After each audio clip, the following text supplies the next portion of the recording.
Good morning to our viewers. Thank you for joining us today for the first in CISA's webinar series titled Consulting Engineers, Protecting Lives and Livelihoods. My name is Danielle Peterson. I will be your moderator today as we discuss why government has chosen infrastructure development as a key driver for economic growth and what needs to happen to make this a reality. So before we get started, I would just like to outline some house rules for our viewers. On the right-hand side of your screen, you will see the GoToWebinar panel. Please will you use the question section to submit any questions you would like our panelists to answer. We will have a 20-minute question and answer session at the end of the webinar. So please feel free to submit questions as we go, and we will try to address as many as possible at the end. We will also have 5 live polls during the course of today's webinar where you as the viewers will get to give your input. These will pop up on your screen. You simply need to select your answer. So today's webinar series is, today's webinar is the first in a series, which takes place in the context of the growing absence of technical expertise in the procurement of infrastructure, which is starting to have an increasingly adverse effect on the quality and sustainability of our country's infrastructure. And CISA's view is that without the correct design principles employed by appropriately skilled consulting engineers to achieve an optimal and innovative design at a cost-effective price, we are essentially trading with the lives and livelihoods of our population. So today's discussion will center around government's focus on infrastructure development as a driver for economic growth and how we enable this. And to further unpack this topic, we have 4 panelists joining us today. They are Sighen Pillay, President of CISA, Chwene Rampele, Group Executive Infrastructure Delivery Division at the Development Bank of Southern Africa, Johannes Khoza, Economist at Nedbank, and Gundo Maswime, Lecturer at the University of Cape Town and Researcher in Public Infrastructure. Thank you so much, gentlemen, for joining us today. Each of our 4 panelists will give a short speech before a panel discussion, followed by the Q&A session at the end. So please remember to submit your questions as we go. And please will you also specify if your question is directed at a specific panelist. So to start us off today, we have Sighen Pillay. He is going to be talking on the topic, Together Protecting Lives and Livelihoods. So over to you, Sighen. Danielle, thanks very much for the introduction. A very warm and cordial welcome to our panelists, firstly, to you, Danielle, as our moderator, and to all of you that are joining us today on this very important webinar. This webinar is part of an ongoing initiative in terms of one of our key focus areas at CISA, which is around engagement and advocacy. And we are now embarking on a more focused engagement strategy, and we're trying to intensify our broad engagement processes with all of our stakeholders in the industry, but also with communities and end users of our services and of the infrastructure that we deliver. Part of this webinar series and our engagement strategy going forward is also about raising awareness about the critical role that infrastructure plays in all of our lives and indeed in our economy. And coupled with that, the very critical and crucial role that engineers play in the delivery of this infrastructure. We also want to highlight the very important role that CISA plays as a self-regulating organization. Whilst our professionals that are employed by our member companies are regulated by statutory organizations such as the likes of EXA and through their codes of conduct, as an industry, we don't have such a regulatory mechanism. So CISA plays a very crucial and significant role in self-regulating our member companies and also holding all of us to the highest values of professionalism and ethics. So we've also briefly mentioned that our theme going forward through this engagement process is consulting engineers, protecting lives and livelihoods. And our specific theme for today is Together Protecting Lives and Livelihoods. And we're going to delve a little bit deeper, and we're going to unpack some of the detail, but you will pick up there are some very important sub-themes and very critical ideas that we want to try and unpack in today's webinar. So the first thing I want to touch on is this concept of togetherness. So together, protecting lives and livelihoods. And through the use of this word together, we want to re-emphasize the role of partnerships, especially between the government and private sector. And in these partnerships, we are talking about something that's a lot more than a typical PPP or public-private partnership. But it's a coming together of all of the social partners, including government, business, labor, and communities, and utilizing the capital, the skills, and the capacity that exists and that resides in the various sectors of our economy, and bringing all of those together in a true partnership so that we can embark on this economic recovery process and that we can ensure that it is successful. So it's a much broader public-private partnership, utilizing, as I said, all of that capital, the skills, and the capacity.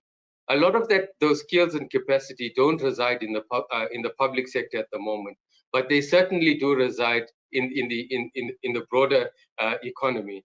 And it's about developing and maintaining those partnerships so we can maximize all of those skills and that capacity that resides in the rest of the economy. So moving away from the silo approach that we may have used in the past, and really looking at this from an SA incorporated type of approach. And one of the key underlying themes to that is to rebuild the trust. And we must admit that there is this trust deficit at the moment between the public and private sector.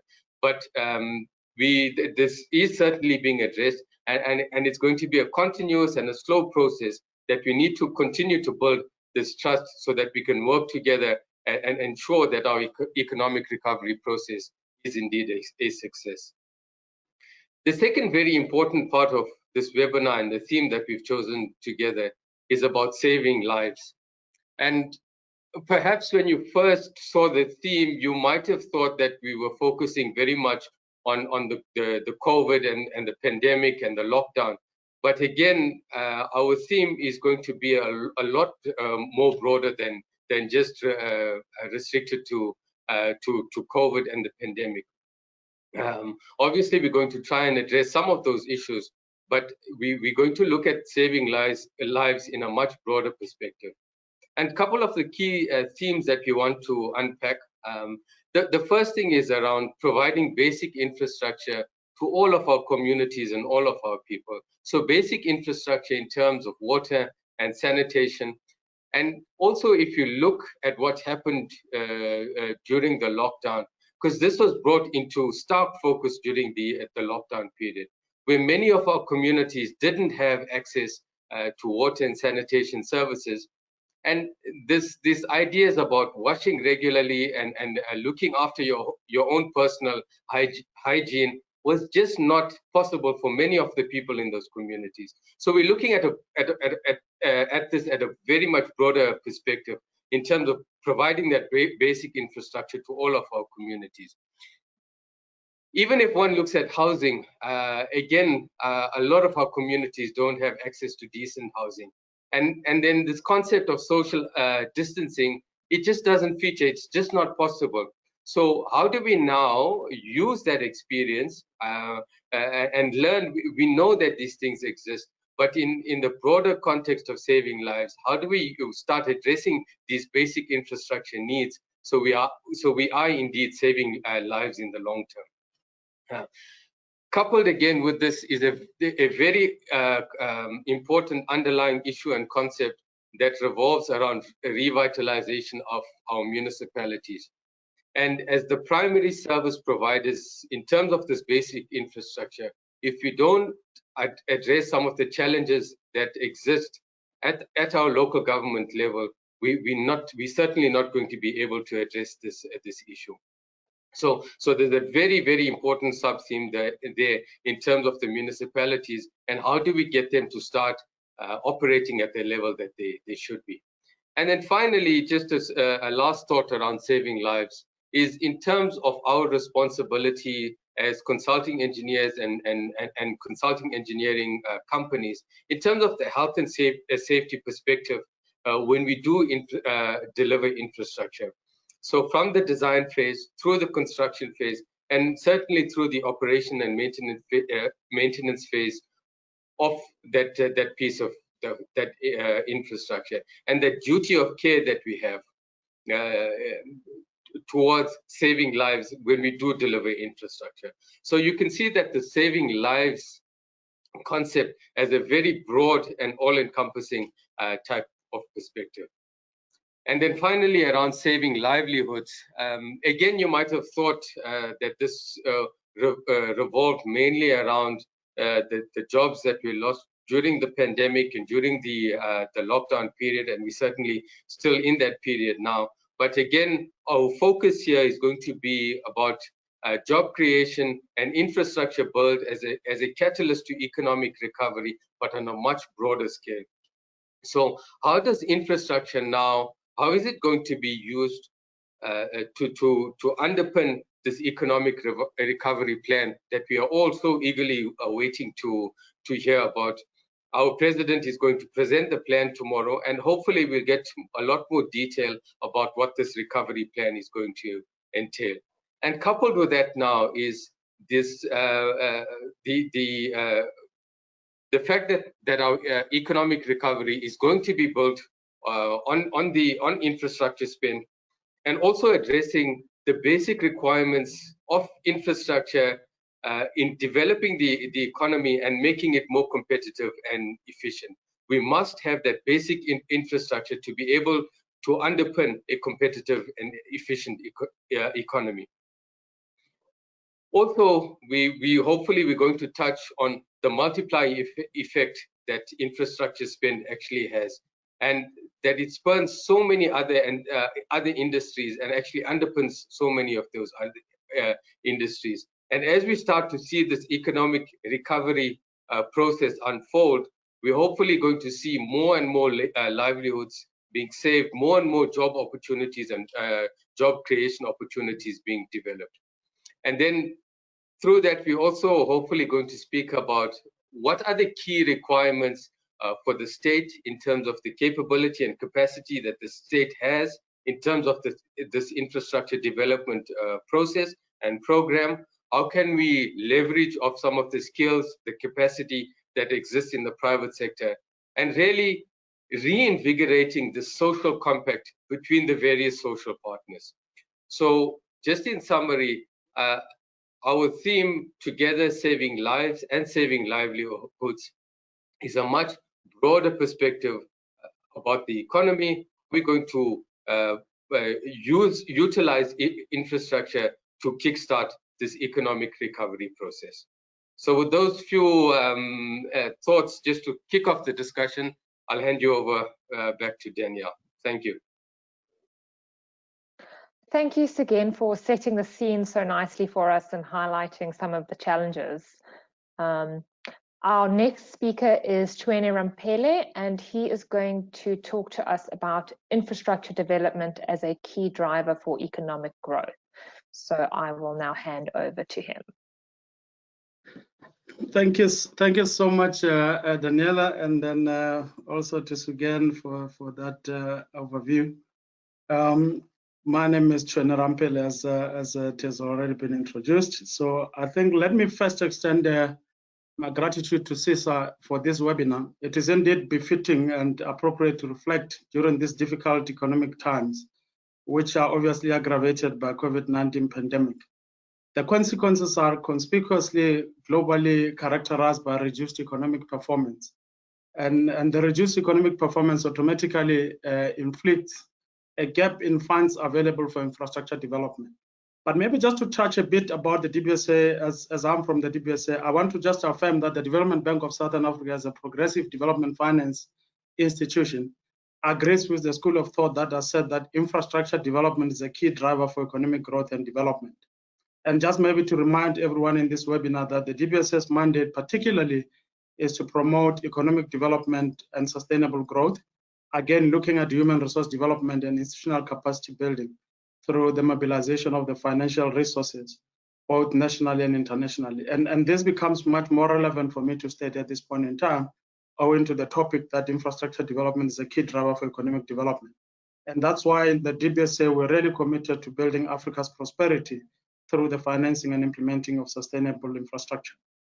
Just to transcend, particularly if we focus now of today, we realize countries, including South Africa, are hard at work to reconstruct and revive their economies. The language spoken there is that of economic recovery plans that are resilient to address the pandemics of poverty, unemployment, and inequalities. We are anticipating the President's address on the economic reconstruction and recovery plan, which we should all make input and identify our respective role to make the plan realizable. And I think it has been said even in a number of publications, if you look at the World Bank, that it clearly ascertained that in order for us to reverse the serious setbacks to the development progress and poverty reduction, countries need to prepare for a different economy post-COVID-19 by allowing capital, labor, skills, and innovation to move into new business and sectors. Just focusing on infrastructure development to stimulate economic growth, I think there is no doubt that government has put in a number of policies to support infrastructure development. At this point in time, we as the role players in infrastructure space need to focus on harmonizing resources and collaborating in support of each other to realize this noble objective of sustainable economic growth. And I think for me, infrastructure development has a huge potential to expose opportunities to multiple socioeconomic benefits. Through infrastructure development, we are able to practically stimulate construction. We can practically provide communities with livelihoods. We can practically enhance the supply value chain. We can stimulate skills training and development through on-site activities and many more things that we can do. But I want to also state that we should not necessarily be much more spending time on debating what infrastructure we should focus on. There is no doubt that transport, energy, roads, water, communication networks, and etc. are catalytic for economic growth and affects all aspects of our day-to-day lives. So as a result, I would want to then submit in this particular webinar some of the things that I think it's important for us to start looking at if we need to make infrastructure development a reality. One, interestingly, is that you'll find that most of the infrastructure development is not constrained by necessarily your technical skills and or non-availability of that. I think it is much more always sometimes due to soft issues that present hardships to the project. Such soft issues could really be issues that relates to, you know, community disruptions and all those sort of other socially related things, which are speaking to us to say something is wrong. And as a result, I think we need to take consideration that, you know, this is also going to be too much for investors, funders, and developers of infrastructure, as they will really necessarily not find it conducive for that to happen. So I think, you know, some 6 things that I think for me would be very crucial. And in a nutshell, basically, one of the things that I think is very crucial is this issue of community and social facility. We need to start engaging much more of our community members in developing and planning these projects. And I think this goes back to then saying, as CISA and other professionals that were there, whichever the architect that is designing a particular facility or infrastructure, it's crucial that we're really able to touch base with what then the community needs. Because I think it has proven to us that if we don't embark on this, aggressive programs to workshop the consulting and construction fraternity on social facilitation, we're going to find ourselves in a situation whereby many projects are standing still. If you take count of critical projects that are really in our country are standing still, when you try and find out, is either you have a business forum or you have a community, disruption. There are all sorts of things that I think needs to be done. So I think that we need to start embarking on this thing of aggressively workshopping ourselves around the social facilitation and how to ensure effective community participation in the projects. And if this comes to push, let's have the CPD points associated to this in particular. So again, you spoke about the partnerships. Very important that we need to start looking at partnerships with community-based organizations as well as municipalities, and that we need to pursue vigorously to ensure that communities are also understanding and really being part of the solutions that we really want to do. Another issue for me as a second issue is the issue of stakeholder engagement. And that's basically beginning to also focus on building consensus. We see many times that projects are starting. The recent project that is talked about here in Mooikloof, you hear a number of organizations coming in and beginning to say, but you know, how does this happen? And this is the inputs that they would really want to make. So that shows us that we need to then start investing much more in really building consensus on various projects that we need to be doing. At the municipal level, we have the district development models that remains key instruments which we can take opportunity of. The third point that I want to quickly mention about is basically focusing on developing the country skills and capacity. And if we strengthen and maintain the existing skills and knowledge in this country, we are able to then be in a position to say, we don't have to export or to import skills. We really would have to look at those skills internally.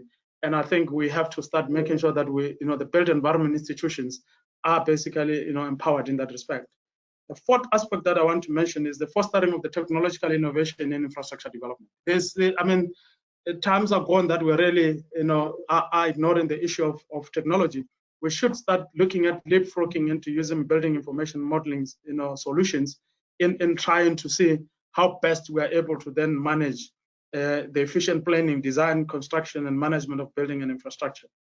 The fifth point I want to submit is the fact that we need to start harnessing private capital to leverage government spending. There's an optimal mix of public and private finance becomes the critical point. There's no way that as we look at the current projects as articulated by the SITS process, Sustainable Infrastructure Development System projects, I mean, those 276 projects that we're talking about that are 2.3 trillion, we don't have that money.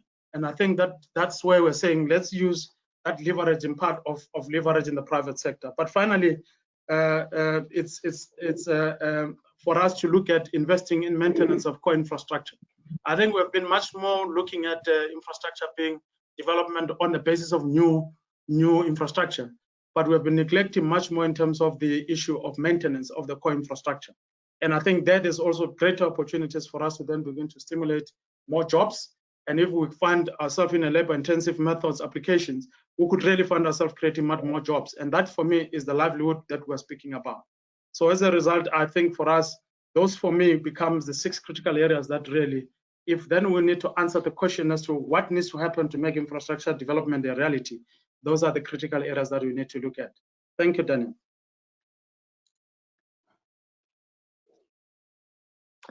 Thank you so much, Chweni. I think those 6 points that you made were really, you hit the nail on the head. So it will be great to perhaps unpack that a little bit more in our panel discussion and Q&A at the end. Next up, Johannes Korser is going to run us through what needs to happen to ignite infrastructure delivery and economic recovery. So Johannes, I'd like to hand over to you to present next. Okay, thank you, Daniel. Yeah, I mean, Chweni has already mentioned a lot of the factors that we need to take into consideration to ignite fixed investment. I mean, if you think about it, the way I look at it is like government has looked at different options that they need to do to ignite the economy. And first of all, I think they looked at the household consumption spending, which is one of the drivers of the economy. And through that, the Reserve Bank has already done enough by reducing interest rates. But again, consumer spending is not picking up. Why? Because spending depends on disposable income. So if we're not earning income, we're not likely to spend. So despite the low interest rates, because we're not confident of whether we'll be able to keep our jobs in the coming months or so, we are not going to spend. So taking that one off, household consumption spending is not one of the drivers that government has like a direct control over, which they can use to stimulate the economy. And looking at government itself, we don't have enough money. We're struggling. Our fiscal situation is so bad. And then and the export, if you look at our export market, I mean, our major trading partners are struggling to keep up with the recovery. And then the last thing that's left now is investment spending. So in investment spending, I mean, like we're talking about sustainable growth.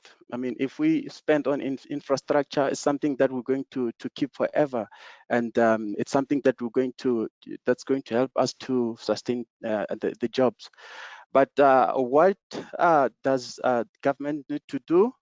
I mean, on by annual basis, we compile a capital expenditure project listing where we list all the capital expenditure projects that are planned in the country. We capture the ones that are 20 million and above. And what we do is like we trace them as they go along, and we phone those companies to find out how the projects are doing, what are the challenges that they come across. And in most cases, capital is not necessarily the issue on the private sector. I mean, the projects that we have, about 70% of them are private sector. So capital is not an issue, we take it off. So we ask them what could be their problems in terms of finishing their projects, or in terms of canceling their projects. So what they mention is that projects mainly depend on the economic environment that they have to operate in, and it also all boils down to confidence. So first of all, they mention things like electricity reliability. So if we don't have enough power supply, investors are likely to be avoiding to invest in the country. And then the second aspect that we mainly come across is the strict BEE requirement policies, and then also which it matches with the labor market conditions. I mean, if government is making it difficult to hire and fire people, investors will are finding it very difficult to operate in such a tight economic environment. And then they also mention things like risk, being political risk, crime, and all of that. So government will need to deal with that. And then they also mention things like certainty, policy certainty in issues like property rights, and also in terms of general political stability. So when the country is not stable, so they are not likely to invest in that country. And then lastly, one of the issues that they highlight is corruption in terms of procurement. I mean, if you check in the ranking, like in the transparency.org ranking, South Africa is ranked around 45 out of 100. So we are not even in a 50 level. So our level of corruption is very high, which we need to address in order to make the investment climate conducive for investors to invest in the country. So if we could, I mean, there is enough evidence to suggest that the infrastructure growth model works. It worked in China. Not to say that I'm comparing China and South Africa, we're two different nations, but the investment model has worked in South Africa as well. I mean, if we go back to 2010, we saw the ramp up in the preparation for the World Cup, that the composition or the share of fixed investment spending in GDP increased to around 25%, and now it's down to around 16%. So if we can push it up, we are likely to be able to ignite growth. I mean, obviously, to do that, government will need to prepare the environment to make it conducive for investors to invest in the country. In a nutshell, I will hand over to Daniel. Yeah.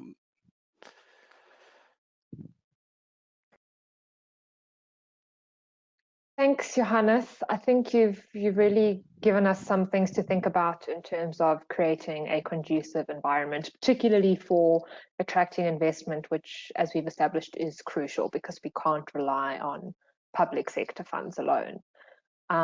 Last up to talk is going to be Gundo Maswime. He is going to talk to us on the topic, changing relationships between engineering consultants and the public sector. So over to you, Gundo. Okay, thank you, Daniela, and thank you to CISA for this webinar, which I think is quite timely. And let me also acknowledge the presentations that have been made by my fellow panelists, which have been very insightful. I'm going to approach my presentation from the point of view of saying we have seen a lot of initiatives from government that were aimed at making sure that infrastructure funding is available. From the presidency, there's been a lot of webinars and seminars and symposiums and conferences. And in many ways, government has gone a long way to make funds available, and the Development Bank has also played a very crucial role on that. I think if we look at the sustainability review, which Mr. Rampela has worked very hard on, you will realize that to an extent, the money might not necessarily become the limiting factor. And that is what exactly Mr. Chono was also saying earlier. The limiting factor now is what we have earlier called capacity. If you look right now at local government, I'll give an example with 3 municipalities: Merafong municipality, Mfuleni, which is also in Gauteng, and Lisedi. They have not been able to spend their MIC funds. Right now, I'm talking as today, they have hardly gone over 20% of their MIC funds. And the reason is not internal capacity within the municipality per se. The reason is that the community has stopped most of the projects. In Merafong, at a point, all the projects have, all infrastructure projects were stopped by the community or aspiring local contractors. So this is an important issue that an organization like CISA will do very well in its engagement with the government to start to look at what its role is. And why am I singling out CISA? It's not just because the webinar is there so, that I'm singling them out. The other reason is that the consulting engineer is the one who's on the ground all the time. So when the processes that lead to the stoppage of the project happen, because in many cases they don't just happen instantly, the consultant, as a representative of the client, knows exactly what is happening and is able to start reporting back to the client. So it will be very important for CISA to start paying a lot of attention on how they can participate in making sure that this problem is overcome. Also because it is not a problem that any legislation had anticipated. All the legislative pieces that regulate the relationship between the client and the consulting engineer from GCC and so on, you can tell that there is a serious gap in addressing the issue of when the community comes to stop projects. Sandal has already lost more than 60 of their projects have been stopped. And it was estimated just in 2018 that 183 construction projects had been stopped across the country with a total value of 63 billion rands. I can safely say that money, that amount has doubled already. Now, there are 3 things that the state will understand, especially if they come from the consulting environment. The relationship between engineers and the engineers, and when I say engineers, I mean the consulting fraternity and the state, has been a very dynamic one over the years. From, if we take it from when CISA was formed almost 70 years back, you will realize that the consulting engineering fraternity was willing to bend some of the basic engineering rules to be relevant to what the state wanted to do then. And that has happened over the years. In the 50s, it was when the Group Areas Act happened, the separation of people, others going to live in the periphery and so on. The infrastructure pieces that were provided then in those areas were substandards. They were quite substandard, and to an extent that some of them were even violating the guidelines, design guidelines in civil engineering. For that reason, come 1994, when the new government came in, that mistrust was already in place. And I think CISA has done very well by showing that they wanted to partner with government, making their impulse on what they wanted to do. But right now, I think there are three main areas which have also been highlighted, which I want to just focus on. The first one is construction procurement. CISA will need to look at the issue of procurement very, very closely, with the intention of separating construction or infrastructure procurement from general procurement. I don't think it will be possible in the context that we have in procurement. Firstly, you will find that in bid committees, the engineer, who is the only person with the technical knowledge in the meeting, is sitting with a legal person, accounting person, a CFO, and somebody from supply chain. And when decisions are made there, they are made by consensus. It's on the weight of the vote. If people feel this is how it should go, that is how it goes. So from the composition of the committees to the formula that we are using to allocating price, if you pay attention to that formula, you will realize that some of its faults are arithmetic. Never mind the philosophy around the formula. Some of the faults are arithmetic. So that is something that the consulting engineering fraternity needs to talk to government very openly about. The second one is what the district development model is trying to address. We have poorly located and inadequate infrastructure, and the centralization of planning in districts or spatial budgeting, which is really the thrust of this district development model. There will be a need for government to be told also what exactly will be the weaknesses of the district development model. Not from the point of view of saying it should be discarded, from the point of view of saying it needs to be optimized. We need to look at it with the intention to optimize it. So there are certain things like if some people understand the model to mean the planning will happen in the district municipality. But I will tell you also that in districts, most of the time, politically, it becomes the place where politicians that have not done well at local in local politics end up working as in administration in many cases, and it's just a truth that maybe we might want to avoid. So the districts are not necessarily capacitated technically in many instances. So the model needs to start thinking about how is that capacity going to be built? How is that capacity going to be made possible? So in a nutshell, I'm going to stop there because I've put the issues on the table, and we will engage further from the panel. Thanks.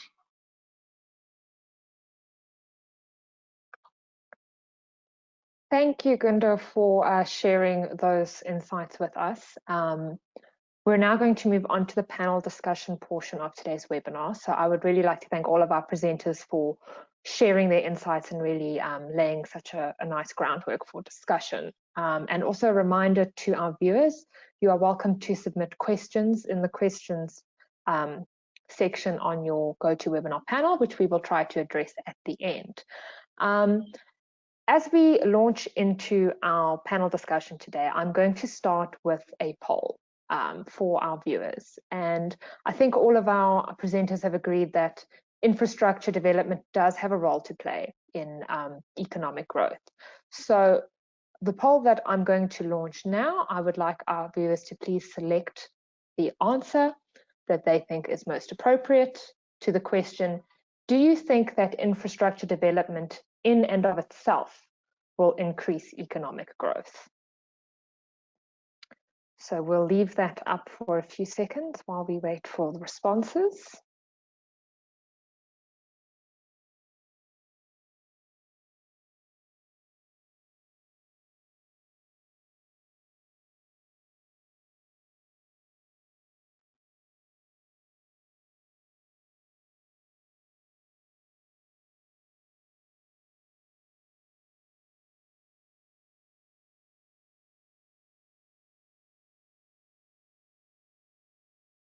Okay, it looks like about 75% of you have voted. So if I can please ask you all to cast your votes now, I will be closing the poll shortly.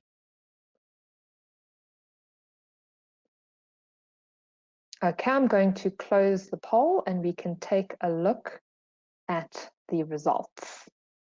Okay, so 66% of our viewers think that yes, infrastructure development in and of itself will increase economic growth. So I would like all of our panelists to join us now so that we can discuss that and get some input. I think perhaps, Johannes, you can kick us off.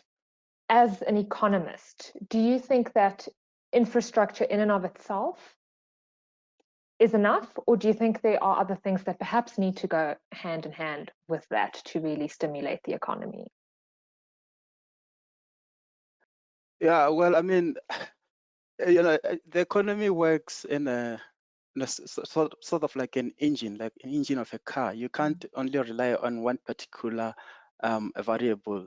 So at the moment, as we're saying, if infrastructure, it's going to be able to kick out the economy in the sense that, remember that when we put infrastructure, it's more sustainable. It's going to be there forever. And during the construction phases, we'll see people getting employed. When the projects are finished, there will be maintenance, there will be people working there. So it's going to be sustainable in the sense that it's going to create more job opportunities. And when job opportunities are increased, disposable income will increase, people will spend more, and the economy will be able to run. And also government will be able to sort of accumulate more tax revenues. And in that sense, it will also ease the burden in government finances. And Chwene, one of the things that you mentioned was maintenance. So could you just tell us a little bit how, as was mentioned in some of the talks, that, the focus is very much on developing new infrastructure, but how does maintaining our existing infrastructure ensure continued economic growth? Because, what are the downfalls and how will it negatively impact the economy should we not maintain our existing critical infrastructure? Thanks, Daniela. I think it's quite very clear, and there are typical examples, obviously, in our country to say, and you can take Eskom as a case in point to say, if you're not maintaining your infrastructure, definitely you're going to have a level of service declining. And once that level of service declines, that means that service delivery is not happening. And in particular, if we look at it, you must also look at the consequences of that, because the consequences of that are much more dire, in a sense that no energy or no power to the industries means that there's going to really be, less productivity. And obviously, when there is no energy, there is no activity. So it basically boils down to the fact that if we don't maintain the water infrastructure, we're going to find that there's a whole rise of water losses that we're really going to be experiencing, while in the other parts we don't have water. And I think that's primarily to just indicate to say, it clearly shows that if we don't deal with the issue of maintenance, bigger, and the case in point, like as I said, there are typical cases there. If you look at the municipal environment, as Gundu has indicated, I mean, we've got the MIC program. Particularly, we have been focusing on building new infrastructure, but on the other side, there is this old infrastructure that has not been maintained. What happened?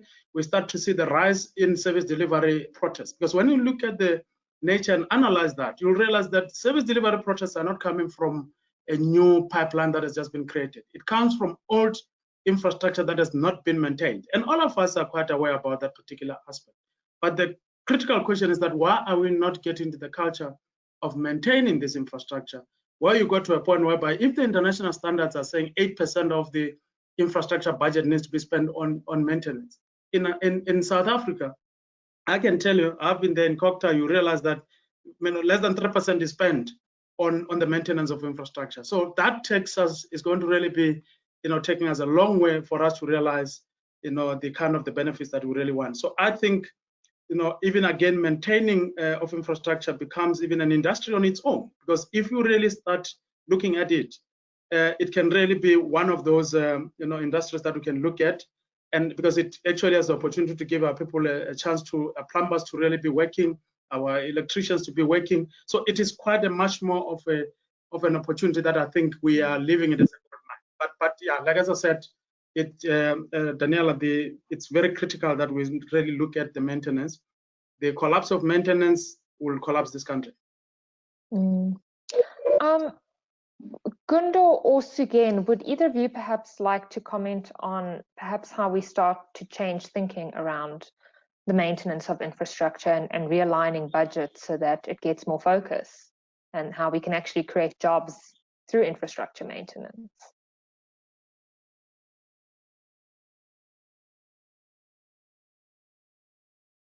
Okay, I think Sugen is muted.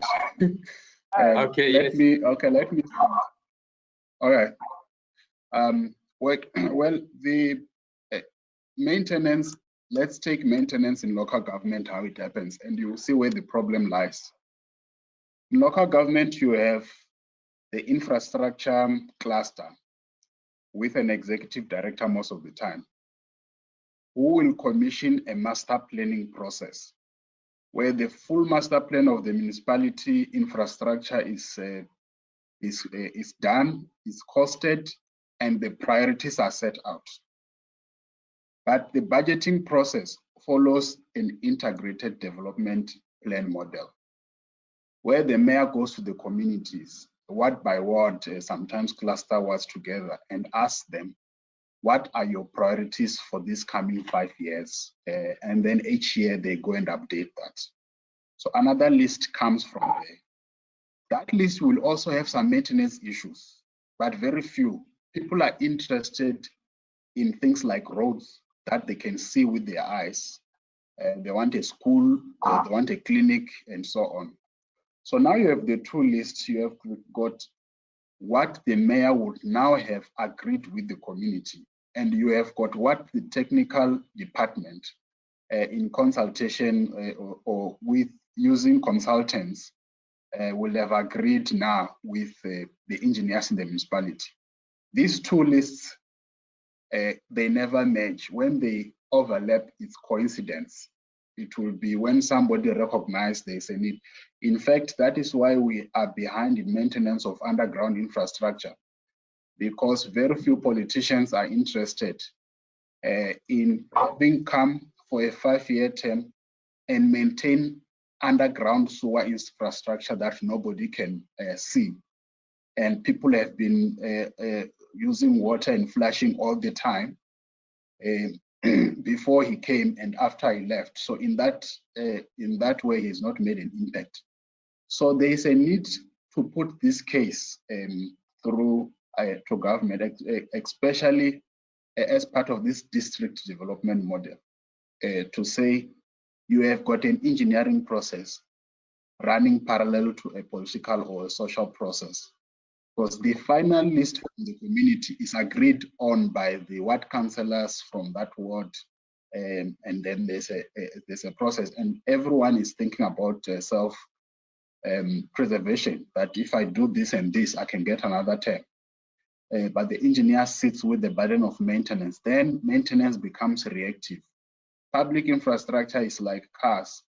If you maintain it well all the time, it just becomes a classic.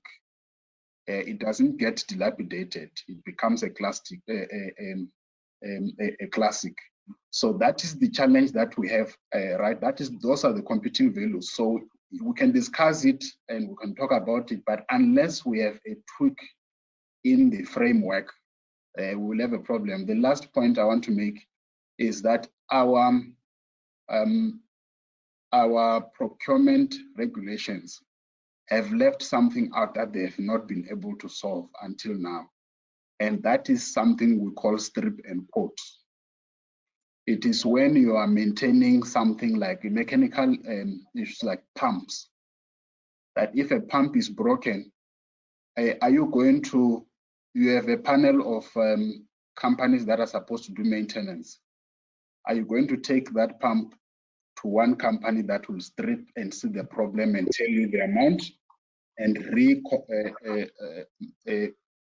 and put it back together again and pass it to the next person?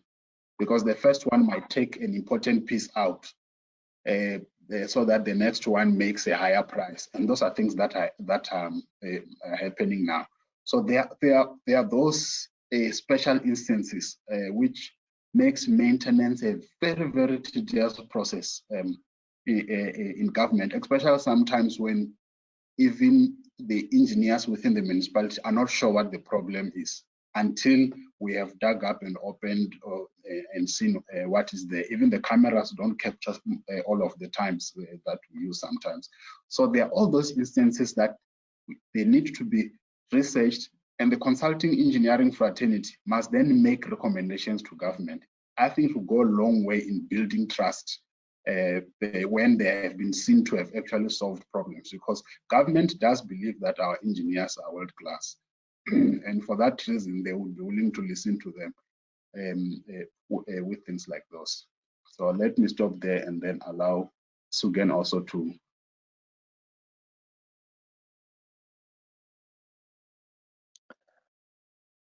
Sugen, would you like to add anything to that, or should we move on? Thanks, Danielle. Just a couple of points. So the first thing in terms of the question that you asked at the beginning, as I said in my opening remarks, I think that infrastructure is an enabler to economic growth, and it's actually it's a critical part of the puzzle in terms of having an efficient and competitive economy.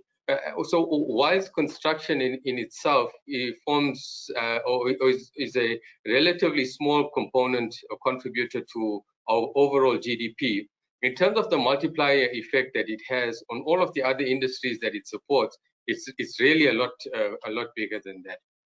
And you've honed in on a particular problem regarding maintenance. If one looks at the entire project process, and this is well documented in the CIDB documentation, in National Treasury documentation, the SIPTM and similar sorts of pieces of regulation, the entire process starts from the strategic planning all the way through to maintenance and asset disposal. And unfortunately, a lot of our municipalities, as we've said, only focus on the implementation part of it. And generally, the upfront strategic planning and strategic resourcing is not given that much attention. And the downstream maintenance and the final asset disposal is also not given a lot of attention. And our view is that it's really about educating our clients that how the entire picture needs to come together. And we still believe that it's also about the skills that reside in some of those municipalities. Some of our panelists have alluded to the fact that some of our engineers, the critical thinking and decision making that they bring to the table is often ignored in favor of other competing sort of let me call them ideologies. So that technical input, that key technical input, is not taken into account. And I think in terms of what needs to be done, we all understand very well exactly what needs to be done. But it's about the implementation, and this is compounded also when one looks at the Auditor General reports that come out every year, and we have this double-edged sort of sword. Is where we do spend money, we spend it badly, and then on the other side, there's a lot of money that's not spent. So I think it's about the skills, the capacity, and the education that we need to bring in, and through this partnership effort between the private sector and the public sector, to bring in this education and the skills, and to to try and understand better how maintenance fits into the overall project life cycle. Thanks again. I'm going to now launch our second poll so that we can get some more input from our audience. So here we're asking, what should happen for economic growth to be realized? So I would like to ask our viewers to please select the answer that they think is most appropriate. We'll keep the poll up for another 30 seconds or so.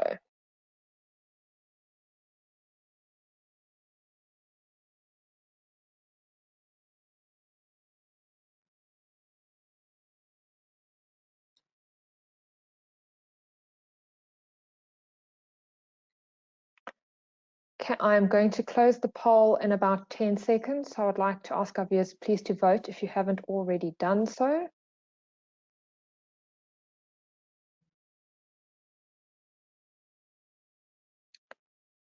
Okay, let us take a look at the results. Okay, so some people think improved policy and supporting new business development. Some say energy and water security. A few people on the other two, but the majority of people are saying all of this needs to happen for us to realize economic growth.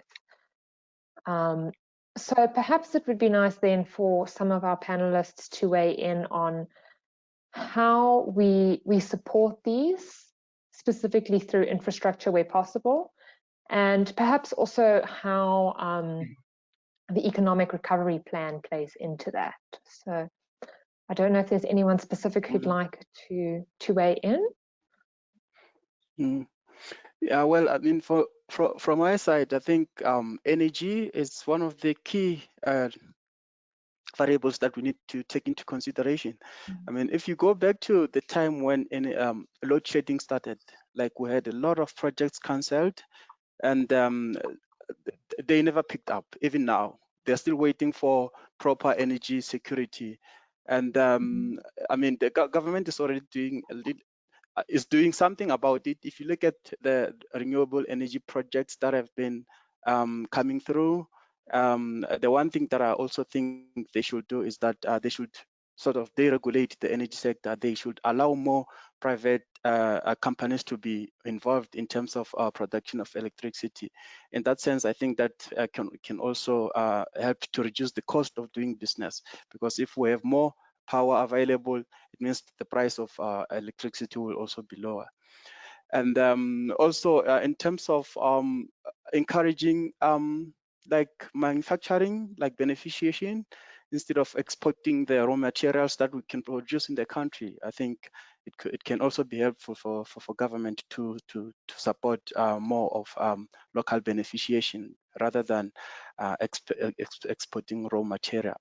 I mean, I've already mentioned other factors like policy certainties. I mean, that builds into investor confidence. I mean, you can't argue too much on that. I mean, investors are putting a lot of money, so they won't be confident if there's no certainty in the policy environment. And aside from the policy environment, if we were to address these things like energy and water security to stimulate local industries, increase manufacturing, do you think that would give investors increased confidence to invest in South Africa and invest in our infrastructure development, which, as Sugen mentioned, will have a knock-on effect?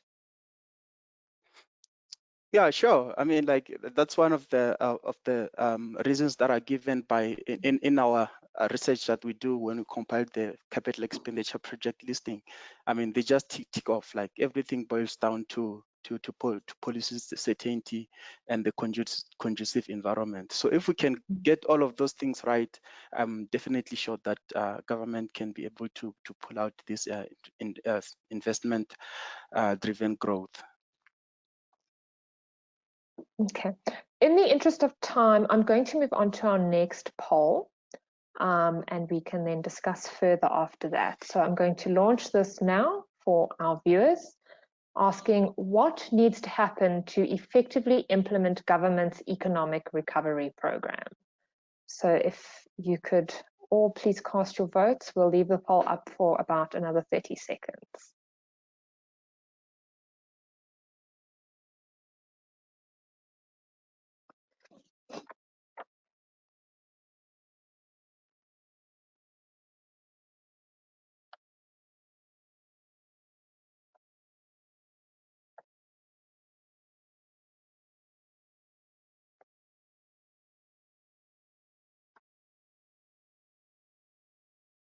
Okay, I'm going to close the poll shortly. So please, if you haven't casted your votes, do so now quickly. Okay, let's take a look at the results. So a lot of people, 54%, are saying all of the above. Quite a few people think professionalizing the state and then creating an informed client and standardizing procurement procedures. So if we look at professionalizing the state, Sugen, could you perhaps unpack for us a little bit about what that means and maybe how the industry goes about assisting with that? So, Danielle, just in terms of the question and the responses that came through, I certainly agree that all of those things need to be done. For us as CSA, I'll get to your question just now, but for us as CSA, the key thing for us is that we need to implement. I think the fact that the president is pronouncing on this economic recovery plan tomorrow, it means that there has been now broad agreement amongst the social partners. And fortunately, it seems from what we've heard is that the social partners have maybe parked or moved away a little bit from some of the older ideological positions. And I hope now that we have this broad agreement on a plan that we can move forward with. And one of the very critical issues about implementing this plan is the capacity in the state. And I just want to be clear that we are not saying that there's no capacity or there's a complete lack of skills or expertise in the states. In the state, there are certainly a number of pockets of excellence that exist in various parts of the state. But it's not broad-based enough. And I think if one, as I said earlier also, if one looks at the local government level, we can see where those those issues come to the fore very starkly and very vividly. So we can see where those issues lie. And what we've been advocating for a number of years now is to reinvigorate these partnerships, because the capacity certainly exists in the private sector, and it's because of this breakdown of trust that has happened, and for good reason. I think that the construction sector is so prone to malfeasance, and people have taken advantage of that. And us as the private sector, we need to look very carefully at ourselves and to acknowledge some of the things that have gone wrong. But in spite of that, I think those things are being addressed. And again, it's a few bad apples that have tainted the entire sector. But in spite of that, I think there's still huge opportunity for the private sector and the public sector to start working together again. And one of the things that we've been talking about is using concepts that have worked very well in, for example, the oil and gas sector, like the owner's engineers concept. If a particular municipality or state institution does not have sufficient capacity, bring in private sector capacity as your owner's engineer to help you to unlock that project pipeline. And then you can have a separate implementation team. So there's also independence between the overseers and the oversight role and those that are implementing. If we need to use to second people from the private sector, we must do that. These things have been tried before, and our view is that perhaps because of insufficient political will and political buy-in, they haven't worked. And now that we may have this broader agreement from the social partners, we're hoping that it's going to be looked at in a different way, and there's going to be better buy-in. So from a political level. So, and we've also said as CSA that if needs be that we need to volunteer some of our services to assist municipalities to unlock their project pipeline, to, for example, just start the master planning planning process. We are willing to do that in a structured sort of environment, just to unlock that project pipeline. So I think there's a number of interventions, practical interventions that we've put forward, and hopefully some of those can be taken on board, and we can use that. And sorry, just to answer your question about professionalizing the state, I think through some of those interventions, once we bring that technical capacity back into the state, we'll be able to use that also as a catalyst to grow the technical capacity in the state again, and use that even to mentor some of the younger engineers that are working in the state. And through that process, it becomes, you start gaining that momentum that you need. And ultimately, that capacity will be built up in the state again. Thanks again. I'd then like to ask Gundo, you mentioned in your talk that money is not necessarily the limiting factor, but it might be capacity. So as again mentioned, there are opportunities to bring private sector skills into the public sector space. So do you think there are certain limiting factors there, be it political will, be it legislative framework, that is maybe holding us back from harnessing the skills that sit in the private sector? Okay, thanks. I personally think that first, from an ideological point of view, there is no conflict between what a consulting engineer in South Africa would think is appropriate and what the government would think is appropriate. There is no clash in ideology. There shouldn't be a clash in ideology. And earlier on, I said the consulting engineering fraternity was able to respond within the ideology of a discredited government before, of segregation and so on. But the consulting engineering fraternity made it happen. And they made it happen excellently to the satisfaction of the state. So my observation has been that the consulting engineering space, or all professionals for that matter, always act within the framework of the ideology of the sitting government. And for that reason, they become a partner of the government. Now, professionalization of the state and what was called in the poll an informed client, in my opinion, it is very much the same thing. Banks, Mr. Kosa will tell you, they have some of the most excellent infrastructure. But banks are not run by engineers. There is hardly engineering happening in their bank, but banking infrastructure is one of the most well-maintained. There are always needs and so on. So it just means that the number of engineers you would have needed in government for government programs to run efficiently might be overstated. We might be expecting that it's the problem is there. I think the problem is more at policy level, because it is the policy that then informs the standard operating procedures. We have got a disjuncture between our policies and our standard operating procedures. And why do we have that disjuncture? We have a framework that is based on financial prudence, not necessarily service delivery. We spoke earlier about the AG. I think it was Sugan who spoke about the AG. I have spent 10 years in government, and most of that in local government, and almost 5 years in the consulting space. So from the consulting space, I observed a lot of things that government was not doing right. But I said, let me go there and join there myself and see. Once you are inside, you will realize it's not that they are less informed than the engineers that are outside. I mean, I was also an engineer working in government, but the standard operating procedures are based on financial prudence, not necessarily service delivery.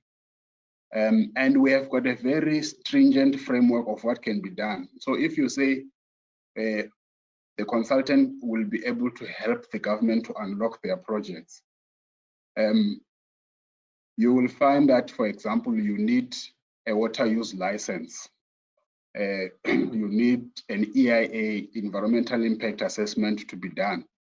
Whether a consultant is there helping government or not, the time it takes will be the same. I have had an instance where it took 5 years to get an EIA, and we just had to break all the rules and go ahead and build the pipeline. And 5 years later, somebody came from environmental affairs and say, I've come for the EIA. I said, go there and see, the pipe is already built. But when the AG comes, that is unauthorized. You did your expenditure without following the right procedures. That is unauthorized. And when it's reported in the media, it looks like corruption and lack of capacity. So most of the problems that are affecting government, they just have not been studied closely by one body, where somebody systematically says the diagnosis is correct, but the diagnosis behind the diagnosis, what is not correct, and that's what we need to act. Government has very brilliant engineers that I have personally worked with. There is Municipal Infrastructure Support Agency, which also has some very brilliant engineers that at any time are dispatched into municipalities and so on. But the problems persist because of the standard operating procedures that are informed by policy, which is based on financial prudence, not service delivery. We have got a first world framework when it comes to our policy and legislation.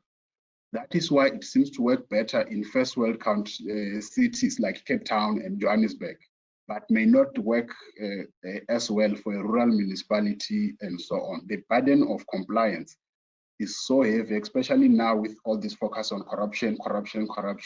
Public servants decide, if I make my move here, I'm going to lose my job.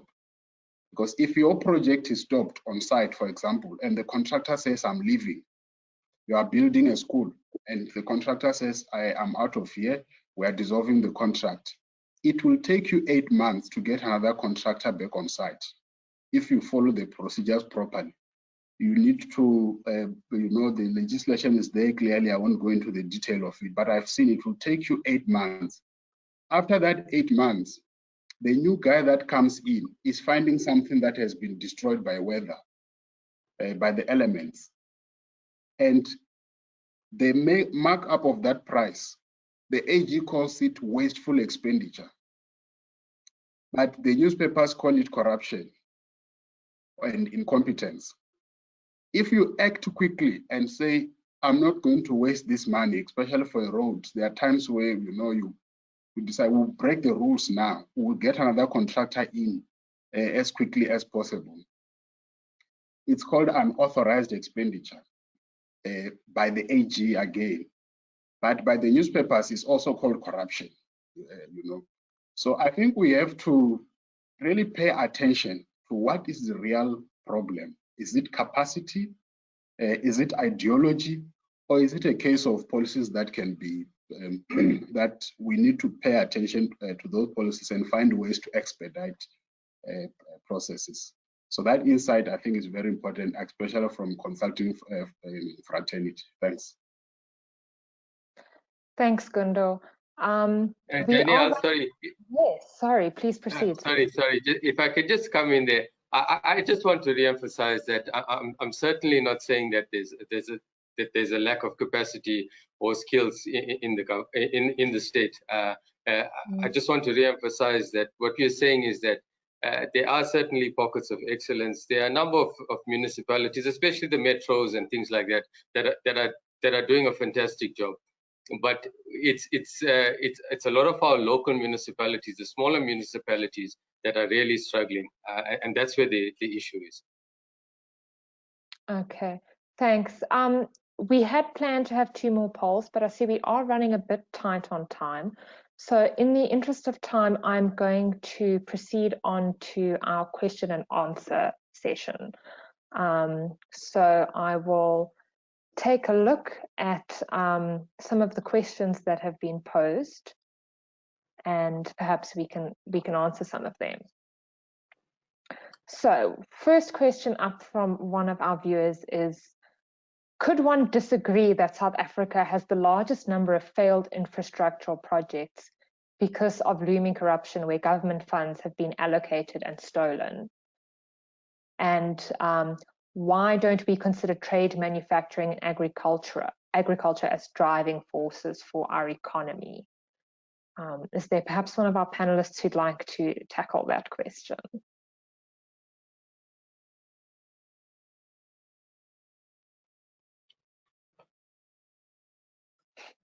Yeah, I mean, like, for me, I mean, manufacturing is one of the main sectors in the economy. I think it accounts for around 17% of GDP. And if you look at agriculture, I think it was the only shining star in the second quarter's numbers. All the sectors recorded declines. So agriculture also increased, and we also export a lot of our agricultural goods. So I can't agree with more with that question. That, you know, those are some of the major sectors that we have. They are doing very well. And I mentioned about local beneficiation. I mean, if we beneficiate locally, obviously those sectors will benefit, will increase more of local production. Firms will expand. So yeah, we'll get more capacity from those industries by increasing beneficiation. Thanks, Johannes.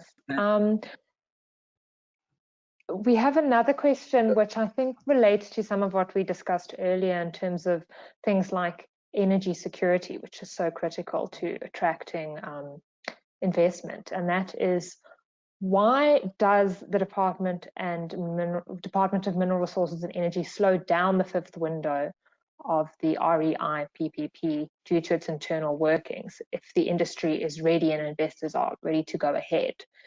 So I don't know if anybody would like to tackle that one, looking at, you know, why maybe is the process so slow? Why did things not maybe happen faster in government if there are solutions available to address some of these challenges?